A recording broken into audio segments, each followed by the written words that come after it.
여러분들 마하트마 간디라는 사람 잘 아실 겁니다. 인도의 정신적인 지주라 불립니다. 이분과 얽혀있는 그런 일화를 좀 말씀을 드리겠습니다. 인터뷰를 했었는데요. 진행자가 다음과 같은 질문을 합니다. 당신은 기독교에 대해서 어떻게 생각하십니까? 이런 질문을 했습니다. 이에 간디는 다음과 같이 대답했습니다. 전 예수는 존경합니다.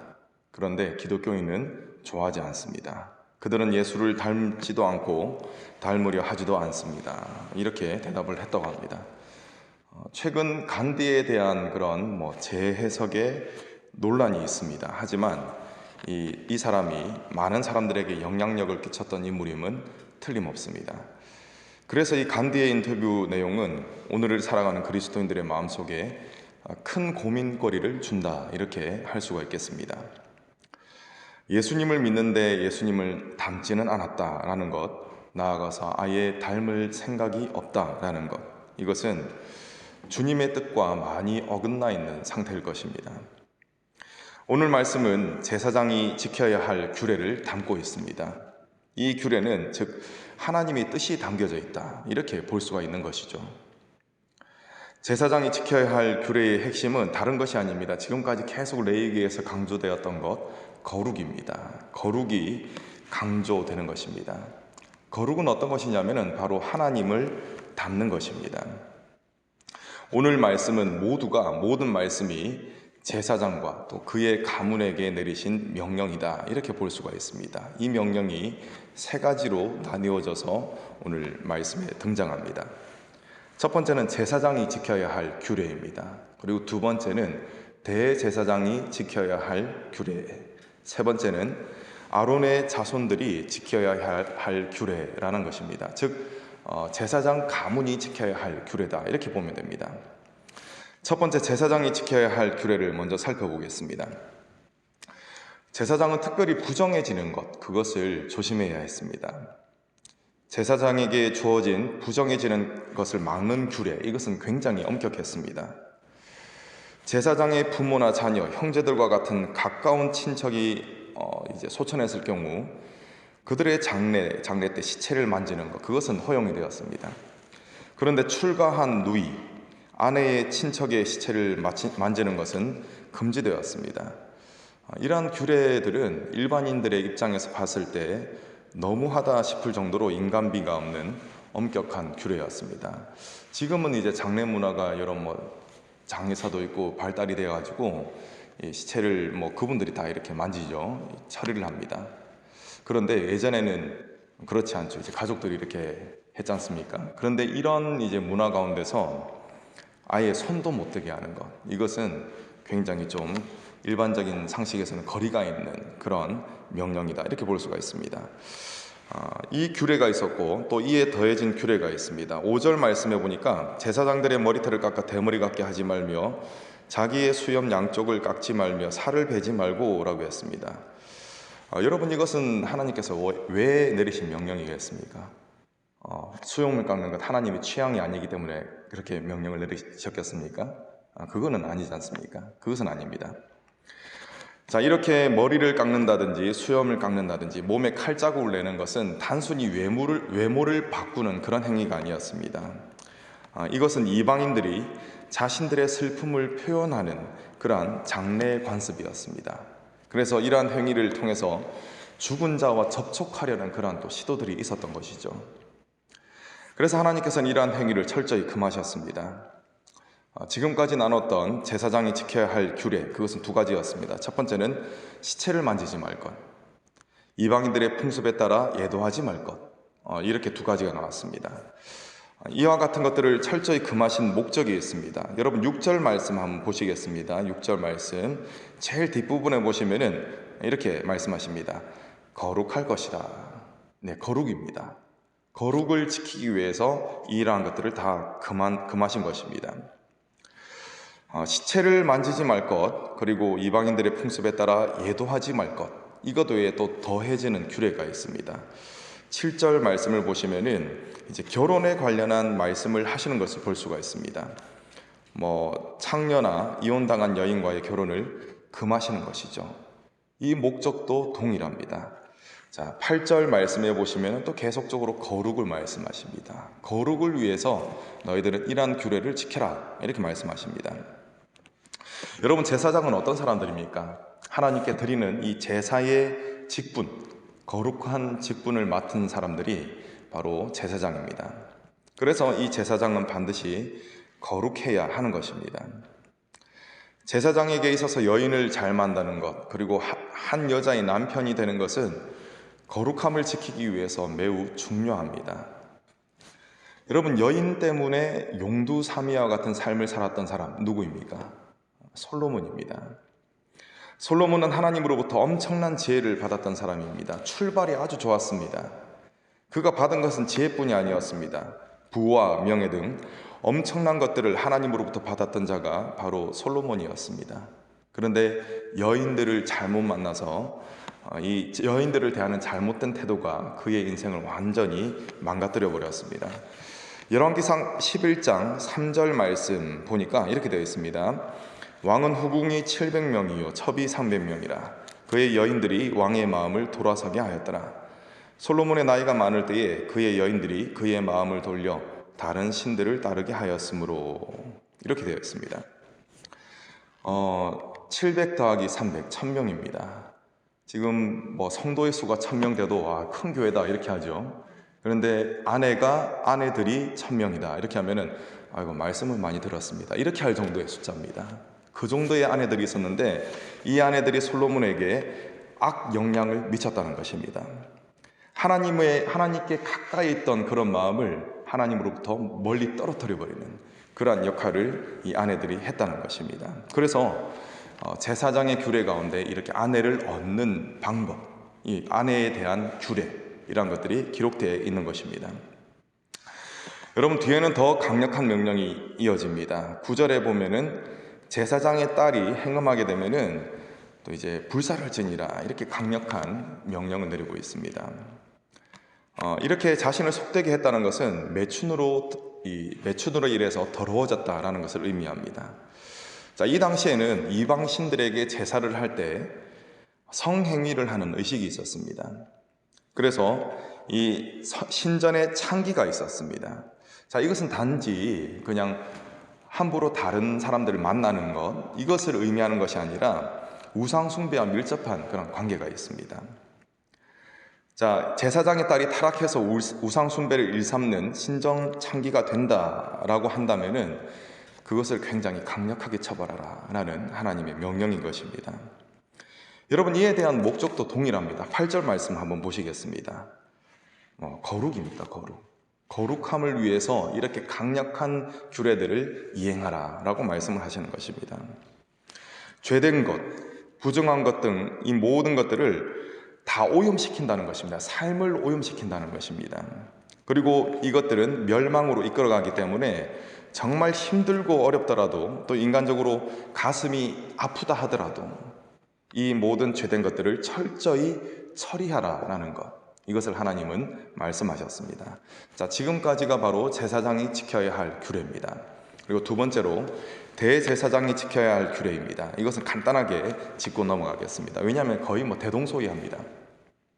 자, 그런데 이 제사장이 지켜야 할 규례보다 대제사장이 지켜야 할 규례의 레벨이 더 높습니다.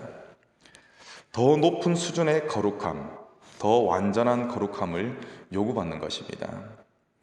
제사장의 경우에는 그래도 가까운 친척의 장례의 경우에는 시체를 만져도 무방했습니다. 자, 그런데 대제사장의 경우에는 그조차 허락되지 않았습니다. 자, 10절, 11절 말씀을 보니까 어떻게 말씀합니까? 부모의 시체, 부모로 말미암아서도 더러워지지 말라라고 했습니다. 이전 제사장에서는 이제 부모의 시체까지는 이제 만지는 것이 허용이 되었거든요. 그런데 대제사장은 그것조차도 하지 말라라고 말씀하셨습니다. 하나님이 피도 눈물도 없으시다, 이것이 아니라 우리 지금까지 계속 나누었죠. 무엇을 위해서 이런 명령을 내리셨습니까? 바로 거룩입니다. 대제사장이기 때문에 철저한 거룩을 원하신다라고 이렇게 보시면 되시겠습니다. 자, 세 번째입니다. 세 번째는 아론의 자손들이 지켜야 할 규례입니다. 자, 이는 제사장과 대제사장 모두에게 해당되는 규례다. 이렇게 보시면 틀림이 없습니다. 자, 17절 말씀 함께 읽겠습니다. 여러분 읽어주시겠습니다. 시작.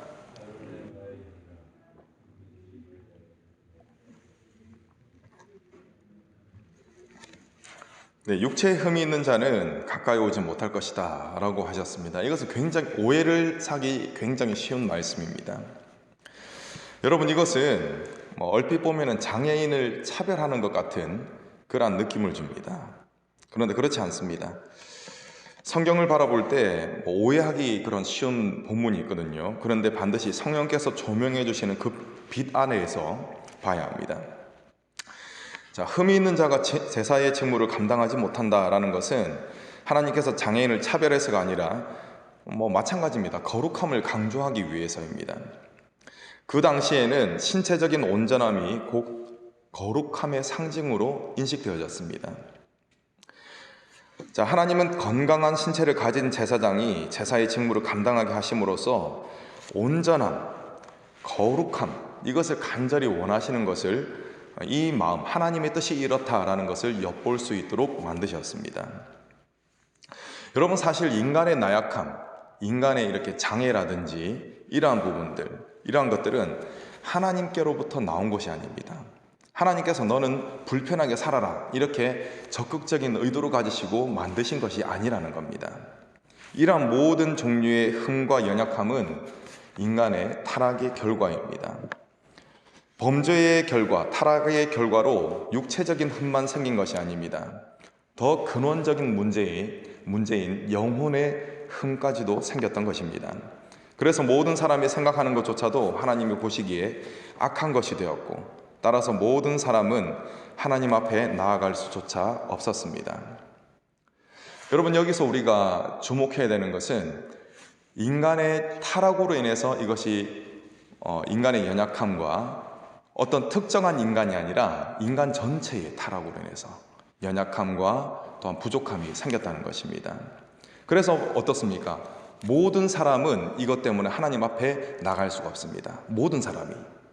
자, 그런데 인간을 너무나 사랑하시는 하나님께서는 이 흠의 문제를 해결할 수 있는 은혜를 베풀어 주셨습니다. 자, 이것은 또 어떤 것을 의미합니까? 모든 사람이 흠과 연약함 때문에 하나님께 나아갈 수 없지만 하나님의 은혜로 말미암아 모든 사람이 하나님께 나아갈 수가 있게 된 것입니다. 자, 이사야서에서는 이러한 하나님의 놀라운 은혜가 베풀어지는 이 장면이 기록되어 있습니다. 자, 이사야 6장 5절 말씀입니다. 이사야가 선지자로 부르심을 받는 그 장면입니다. 그때에 내가 말하되 화로다 나여 망하게 되었도다. 나는 입술이 부정한 사람이요 나는 입술이 부정한 백성 중에 거주하면서 만군의 여호와이신 왕을 배웠음이로다 하였더라. 아멘. 자, 이사야 선지자로 부름받기 전이었죠. 이사야는 자신이 그래도 괜찮은 사람이다 이렇게 생각을 했을 겁니다. 그런데 하나님의 영광을 경험했습니다. 그러니까 자신이 괜찮다라는 생각이 다 산산조각이 나는 것이죠. 그래서 직감적으로 내가 흠투성이인 사람이구나 라는 것이 깨달아집니다. 그래서 온 마음으로 애통해합니다. 가슴 아파합니다. 무엇을 가슴 아파합니까? 내가 더러운 사람이구나 라는 사실을 가슴 아파합니다. 그래서 내가 더러운 사람입니다 라는 고백을 했던 것입니다. 자, 이때 하나님께서는 이사야를 너무나 사랑하시는 하나님이시죠. 하나님께서는 은혜를 베풀어 주시며 그의 근원적인 죄의 문제를 해결해 주십니다. 이사야 6장 6절로 7절 말씀입니다. 그때 그 서랍 중에 하나가 부젓가락으로 제단에 집은 바 핀 숯을 손에 가지고 내게로 날아와서 그것을 내 입술에 대며 이르되 보라, 이것이 내 입에 닿았으니 내 악이 제하여졌고 내 죄가 사하여졌느니라 하더라. 아멘. 내 죄가 사하여졌느니라 라고 했습니다. 여러분, 정말 놀랍지 않습니까? 하나님께서 인간에게 행하시는 이런 속죄의 사역, 하나님께서 인간에게 행하시는 온전하게 만드시는 사역, 이것은 정말 놀랍고 놀라운 것입니다. 여러분, 그런데 아직 놀라기에는 이릅니다. 왜냐하면 더 놀라운 것이 있기 때문에 그렇습니다. 정말 놀랍고 이 놀라움이 정말 너무나 커서 영원히 찬양드릴 수밖에 없는, 하나님을 영원히 찬양할 수밖에 없는 그러한 은혜가 있습니다. 그 은혜가 바로 우리 주 예수 그리스도를 통해서 베풀어진 은혜인 것입니다. 예수께서는 이사야서를 인용해서 다음과 같이 선포하십니다. 누가복음 4장 18절 19절입니다. 주의 성령이 내게 임하셨으니 이는 가난한 자에게 복음을 전하게 하시려고 내게 기름을 부으시고 나를 보내사 포로된 자에게 자유를, 눈먼 자에게 다시 보게 함을 전파하며 눌린 자를 자유롭게 하고 주의 은혜의 해를 전파하게 하려 하심이라 하였더라. 아멘. 예수님께서 분명히 말씀하시지 않습니까? 포로된 자에게, 눈먼 자에게, 눌린 자에게 이렇게 말씀하셨습니다. 그러면 포로된 자, 눈먼 자, 눌린 자는 누구입니까? 어떤 특정한 사람이 아닙니다. 모든 사람입니다. 모든 사람은 다 포로되었고 눌려 있었고 앞을 보지 못하였습니다. 그런데 예수님께서 오셔가지고 이 모든 것을 회복시키겠다라고 말씀을 하시는 것입니다. 그렇기 때문에 우리 인간된 입장, 우리가 모든 사람이 무엇을 하는 것이 마땅합니까? 감사하는 것이 마땅하다라는 것입니다. 여러분, 이처럼 예수 그리스도께서는 근원적인 변화를 일으켜 주신다는 것입니다. 근원적인 회복을 만들어 주시는 분이 바로 예수님이라는 겁니다. 이처럼 예수님을 주셨기 때문에 우리의 모든 것이 회복됩니다. 그렇기 때문에 우리는 영원히 하나님을 찬양해도 다함이 없는 것입니다. 여러분, 여러분들의 인생 가운데, 여러분들의 삶 가운데 이러한 예수님으로 말미암아 베풀어진 은혜, 이것에 대한 감사함이 있습니까? 이러한 감사가 넘치는 저와 여러분들의 삶이 되기를 간절히 축원합니다. 말씀을 맺겠습니다. 오늘은 제사장이 지켜야 할 규례에 대해서 살펴보았습니다. 여러분, 우리 모두는 예수 그리스도의 은혜로 말미암아 다 제사장이 되었습니다. 하나님께서 여러분 한 분 한 분을 제사장으로 친히 세우셨다라는 것입니다. 여러분, 하나님이 제사장에게 거듭해서 요구하시는 것이 무엇입니까? 지겹도록 요구하시는 것, 그것은 바로 거룩입니다. 이와 마찬가지로 예수 그리스도의 새 언약 가운데서 제사장이 된 우리들에게도 요구하시는 것도 거룩함입니다. 머리로 아는 상태를 거룩하다고 말할 수 없습니다. 야고보서 2장 19절입니다. 내가 하나님은 한 분이신 줄 믿느냐? 잘 아는도다. 귀신들도 믿고 떠느니라. 여러분, 그렇습니다. 귀신들도 하나님이 어떤 분이신지를 잘 알고 있습니다. 머리로는 알고 있다는 것입니다.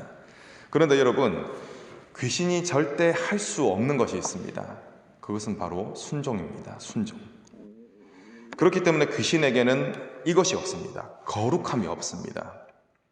만약 믿는다고 하지만 거룩함이 삶 속에서 나타나지 않는다라고 한다면 그 사람은 어떤 수준의 믿음을 가지고 있는 것입니까? 귀신 수준의 믿음을 가지고 있는 것이다. 이렇게 말해도 과언이 아닐 것입니다.